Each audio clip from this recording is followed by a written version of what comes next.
Hello everyone, welcome back to Byte Masters Academy. In this series, we are learning C programming for beginners, step by step. In our previous lessons, we already learned about sequence structure, where instructions execute one by one. Selection structure, using conditions like if, else.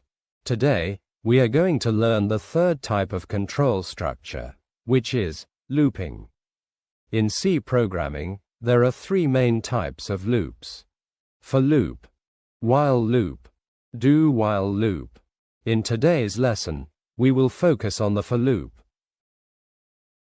For loop is used when we know how many times we want to repeat something. Instead of writing the same code multiple times, we can use a loop to make our program shorter and more efficient. Let's understand how the for loop works step by step. First, the loop starts with initialization, for example, I equals 1. Then it checks the condition, like I less than equals 5. If the condition is true, the loop body will execute. After executing, it performs the update step, like I++. Then again, it checks the condition. This process repeats again and again. When the condition becomes false, the loop stops. Now let's look at the syntax of a for loop. We have three parts inside the brackets: initialization, starting value; condition, when to stop; update, how the value changes. Now let's see our first example, printing numbers from 1 to 5.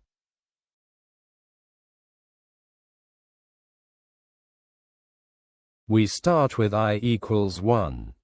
The condition is I less than equals 5, so it runs until 5.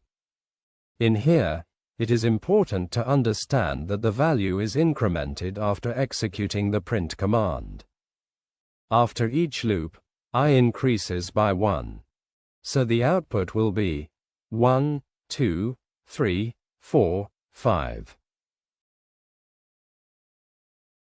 Now let's print even numbers. We start from 2.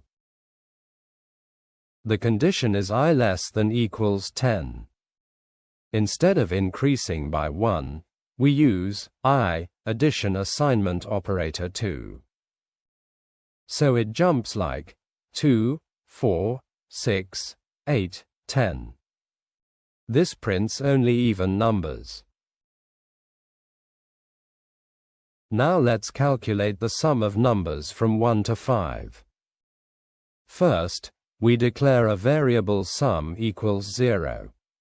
Then the loop runs from 1 to 5. Each time, we add the value of I to sum. Step by step. Sum equals 0 plus 1 equals 1. Then sum equals 2, 1, and add 2 equals 3. Now sum become 3. Then add 3. Value will be 6. The value assigned to sum, so now sum equal to 6. This iteration continues until the condition becomes false. That is, I becomes equal to or less than 5. Then the program stops. Final output, sum equals to 15. Now let's print numbers in reverse order. We start from I equals 5. The condition is I greater than equals 1. This time, we decrease the value using I minus minus. So it prints 5, 4, 3, 2, 1. This is called a countdown loop. Now let's talk about nested for loops. A loop inside another loop is called a nested loop. The inner loop will be executed one time for each iteration of the outer loop. The outer loop runs from 1 to 3. For each value of I the inner loop runs from 1 to 3. So the output will be pairs like this. Nested loops are very useful for patterns, tables and matrix operations. In the next video, we will learn about while loop and do while loop. Subscribe to Byte Masters Academy for more beginner-friendly C programming tutorials. If this video was helpful, don't forget to like and share it. Thank you for watching, and I'll see you in the next lesson.